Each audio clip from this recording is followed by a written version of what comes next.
Hello and welcome. We are in for a treat tonight. My guest is Larry Long, the troubadour, the activist, the educator, and we're going to talk with him tonight about social justice and how he has chosen the causes he has engaged in and fought for all his career, really. You've been 30 years on the road. He's worked in the last several years with children and elders all over the country. We'll hear more about that all later. We saw a clip just now that you may be saying, oh, this must be Larry coming, but you were singing with Tanya Hughes. Right. And tell us about the event that you were at. Well, it was my 65th birthday celebration on Armistice Veterans Day at the Cedar Cultural Center. So I brought together many of my dear friends who I've played music with over the years. And I thought it was my actual birthday was on November 21st, but I wanted to have this celebration on Armistice Veterans Day, because really that's a day of, it comes out of World War I, Armistice Day, and it's with hopes for peace and also disarmament. If you really want to help the veteran, you need to put an end to war. And so it was a night to honor veterans, but also to honor the hope of peace and no more war. And when you say you're against war, you were a conscientious objector, correct? Correct. During the Vietnam War. Right, during the Vietnam War, I received a CO status. And you went before the draft board and you needed to speak to why you were morally opposed to war and why it's against your core values to lift a weapon against another. So it was quite involved to get a CO. I want to ask some questions that intrigue me. I have a daughter who's an artist working on environmental issues, and were you in the early days as a young troubadour, were you thinking that I'm going to dedicate my life to working to highlight causes? Did you have that kind of sense of mission, or did you kind of fall into it? Well, when I was young, I had a very extreme stammer, and it was hard for me to talk, and I really wasn't able to get my voice until I started singing. And singing, because speaking and singing are different parts of the brain, which I didn't know, but when I sang, I wouldn't be stuttering. So I experienced a sense of isolation as a child that was really quite difficult, trying to talk and the words wouldn't come out. Probably getting teased from Correct. other kids to Correct. some And degree. also, it's when you get stuck on a word, people look at you like, what's wrong with this person? And so I had an experience of being an outsider in a way. And then also my father passed away when I was young. Right. I was like 12, 13. And it was the same year that JFK got assassinated. So it was only, right around, it was the day after my birthday, actually, that John F. Kennedy was assassinated. Gosh, yeah. So and my father died the same year. And then my mother, raised three of us, on her own, and from a housewife to a working woman, from a strong Southern Baptist upbringing, she lived her life that, a woman's place was in the home. And then by circumstances, she was then forced out into the working world. And I watched my mother emerge into this powerful woman that I'd never seen. And I was quite impressed by that, but also very much aware of the fact that our family could not have made it without the help of government, the faith community, and friends. So there's an inseparable link between help from government and our larger community and our close friends. So those moments in my life shape who I am, and and what I've become and what I've fought for. It comes out of those moments that were difficult. And your first kind of cause that you were involved with was? Well, the first cause I was involved in was in high school. It was it was in 12th grade, and there was a call out that they needed sandbaggers in the St. Croix River because there was a flood.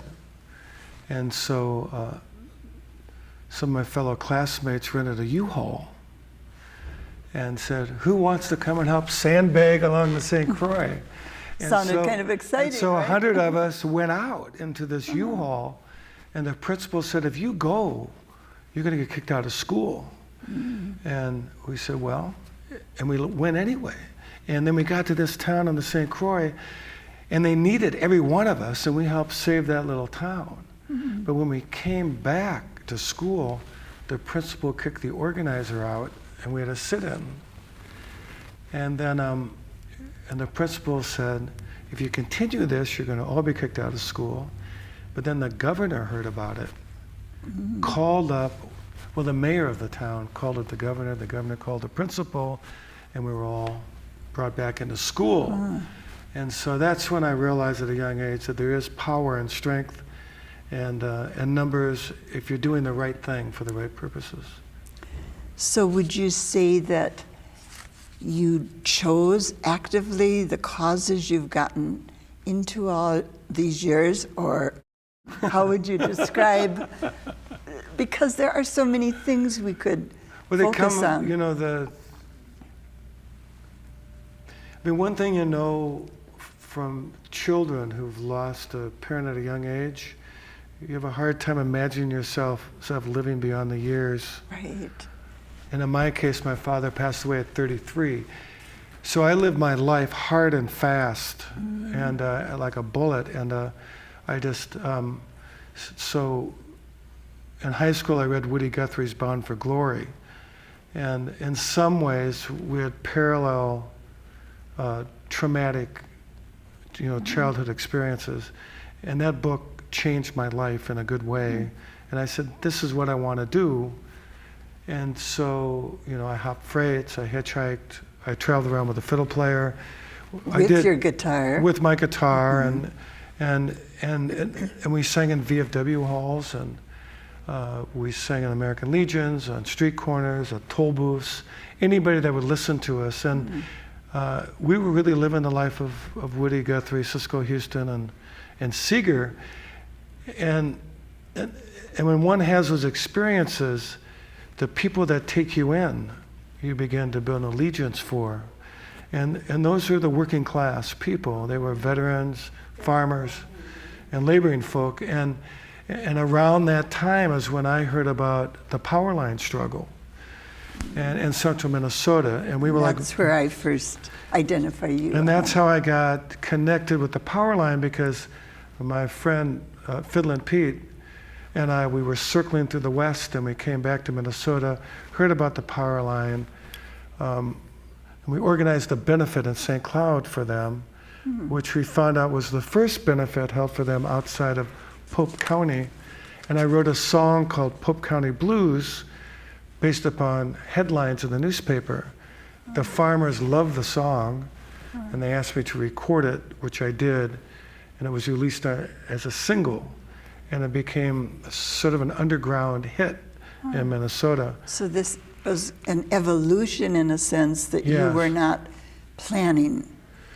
And it's pretty much still my life is still the same. It's it's through relationships, and that one gets involved. And as Paul Wellstone, Senator Wellstone, who I met on the power line, he was a professor. And I would sing in his classes before he became our senator. But Senator Wellstone said all politics is personal. And I think, that's what inspires one to pretty much, at least for me, pretty much all that I do, is built around relationships. Well, that leads me to say to you folks, we're going to look at a clip from It's a Rich Man's World. Yes. And this is personal, isn't it? I mean, It it's is, a yeah. personal song. So listen to the words, and I'll have Larry comment on the images after you see it.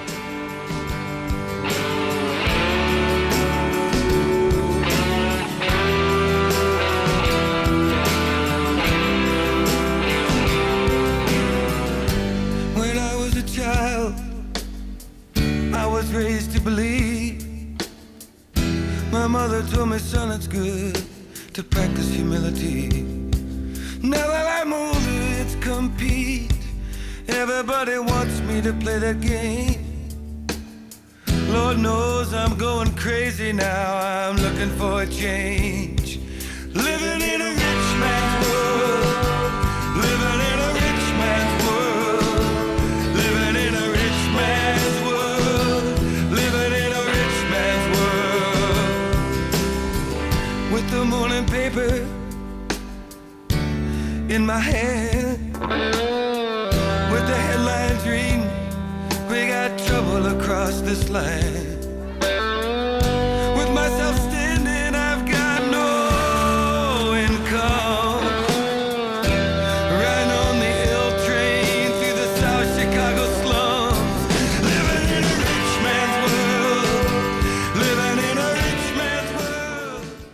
If you're just tuning in, you just saw a clip from It's a Rich Man's World. Larry Long's here with me. I saw one of the images, the Trump Tower. That is timely, isn't it? Well, I put together the music video around the time of the presidential campaign in the spring, and so I had no idea that that this image would still hold true beyond the presidential election. And the contrast of the images, Larry, in this piece. Correct. The man on the steps that looks like... From Brazil. I was toured Brazil. through Brazil, and that's a photograph I took. So such a wide range of photos, but it really does communicate. I mean, so those much. photographs come out of The difference. out of my years of travel.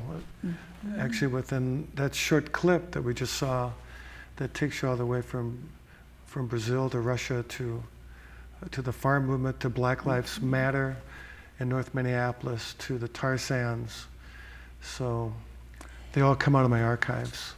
But you didn't take them all. No, I didn't. all. I took the Which- majority of them, but there's a few photographs from Dick Bancroft in there and a photographer, Andrew Getz, both of whom I've worked with. Okay.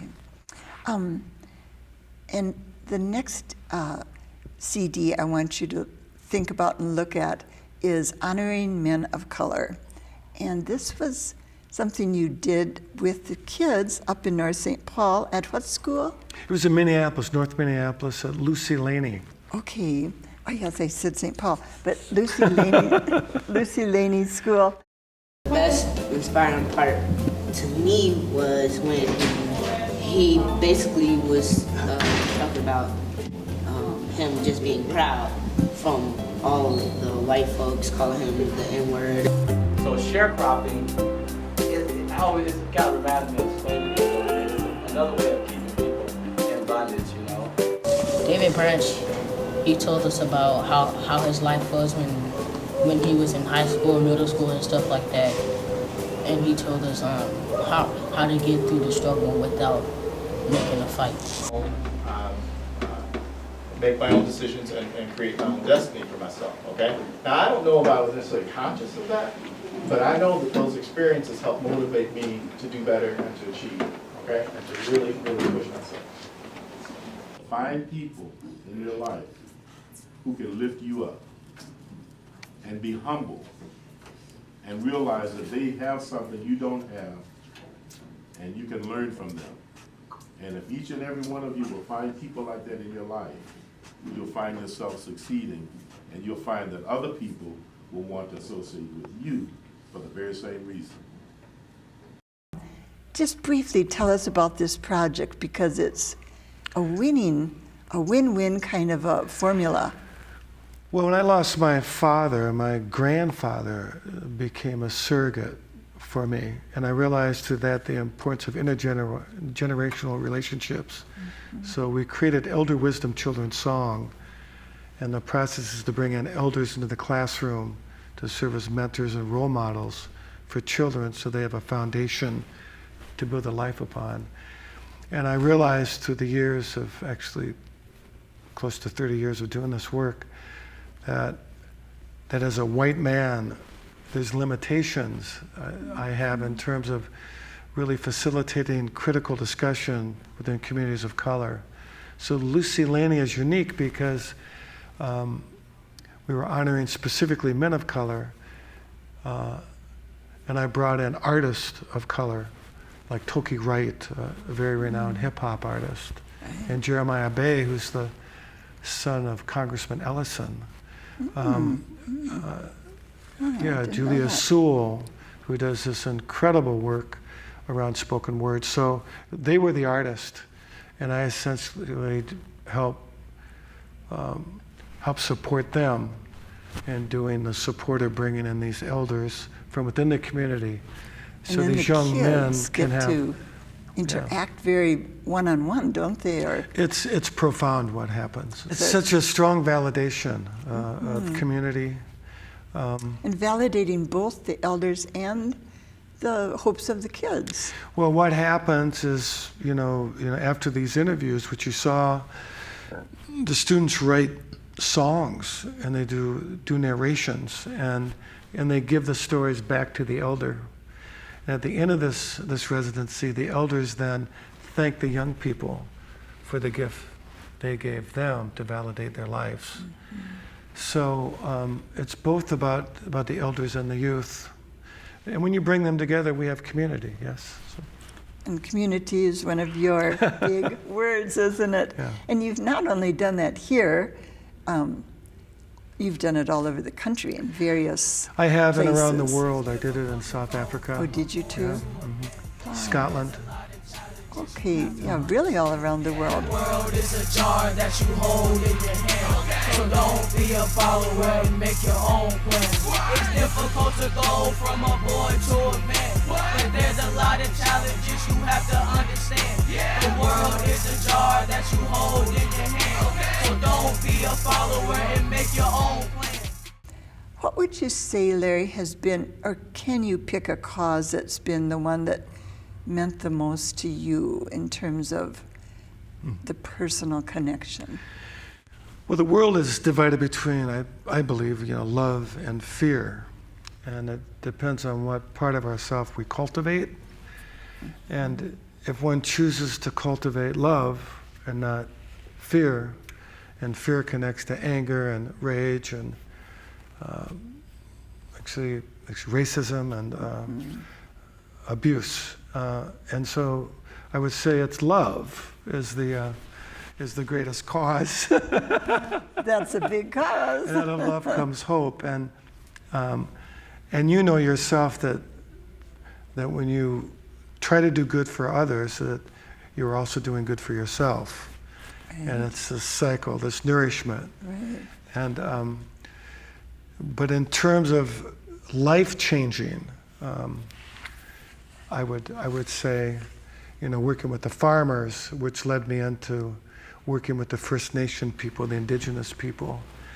And back in 1981, I was invited to Standing Rock to write songs. Back then. To write songs with children on an event called Run for Freedom.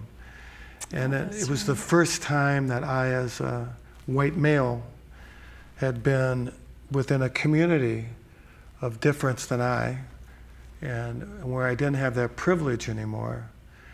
And when cars would drive by and how they would look at me, and when we go into grocery stores, how shop owners would look around suspiciously. And so you were under observation because you were with the kids. Correct. I became First Nation, and on that run, a young girl, Kimberly Rose Means, at 12 years of age, was struck and killed by a drunk driver who was white, who got freed on a misdemeanor charge. And that's when I really began to understand institutional racism and also the fact if it would have been a drunk person of color that had struck and killed a young white girl, the sentence would have been far greater. The flip-flop. We're going to take a look at a clip that's from Standing Rock that was done recently. Yes, this. And we'll look at that and then I'll have you comment on it. But this was our current Standing Rock images that you'll see. Water for life, so I may live as one. We rise again and again and again. Oh, we rise again with the force of the wind. Tatanka, we rise again. We rise again and again. We rise again with Sitting Bull on the trail of the buffalo. We rise again, standing with Takashala, the hook papa. We rise again. We rise again and again and again. We rise again to protect, to defend. Waters of life until the end. We rise again. We rise again.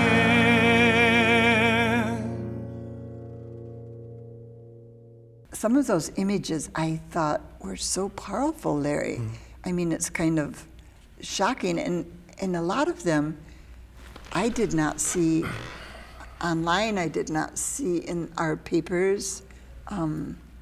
Do you think you were up there for a few days? I was there on several visits. Oh, were you several? And the photographer is John Anderson.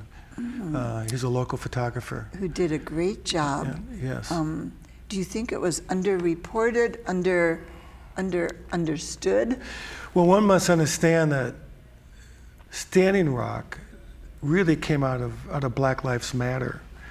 And there's this long battle, which is still going on in terms of the treatment of specifically, African Americans by law enforcement. But through that, the millennial generation developed profound skills in social media. And those skills got transferred over to Standing Rock. Because when Standing Rock happened, it's really the same fight as Black Lives Matter. You're dealing with institutional racism, but in this case, environmental racism, because DAPL, Dakota Access Pipeline, was first supposed to go above the water supply of Bismarck.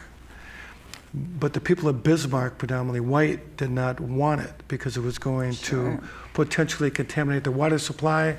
So then they brought it down to the Lakota Hunkpapa, the people of Sitting Bull, which is interesting because on the Run for Freedom, the two women who organized that was Phyllis Young and Madonna Thunderhawk, who are matriarchs of the American Indian Movement, Women of All Red Nations. They go back to Wounded Knee.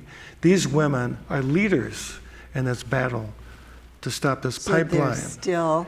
And so there's a direct connection to that. And what's profound about the camp is that it's very equitable.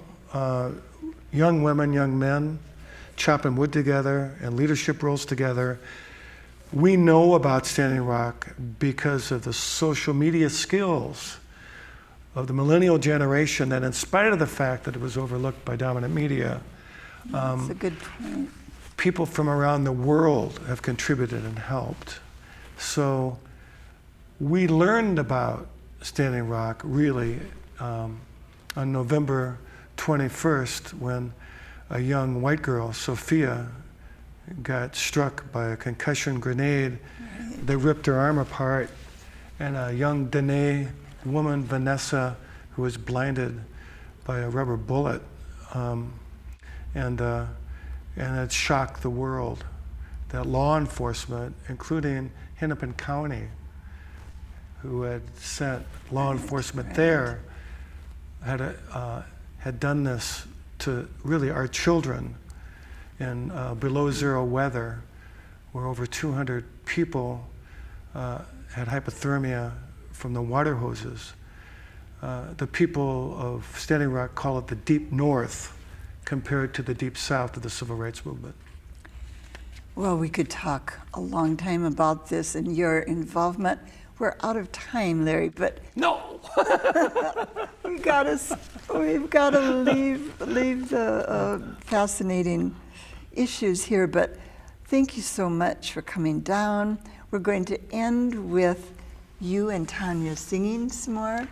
And I also want, if you would like to look up and learn more about what Larry is up to and doing in his work with the community and the elders and the kids and where you're performing and so forth, you can go to communitycelebration.org. communitycelebration.org or www.larrylong.org. Right. Either one Right. works. So thank you so much. You know, in conclusion, I would say, my mentor, Pete Seeger, he said the world is going to be saved by 1,000,000 small things. That's why we cannot get disillusioned. If we think as a larger community, every small act that we do, you put trust in others to do the same. And those 1,000,000 small things give hope and can actually help save this world. And that's why I told you, I think Larry Long is a wise, wise man that we're lucky to have here in our city. Thank you so much again for being here. I'll be back again next week. Until then, have a good week and check out his work and his music some more. Bye-bye.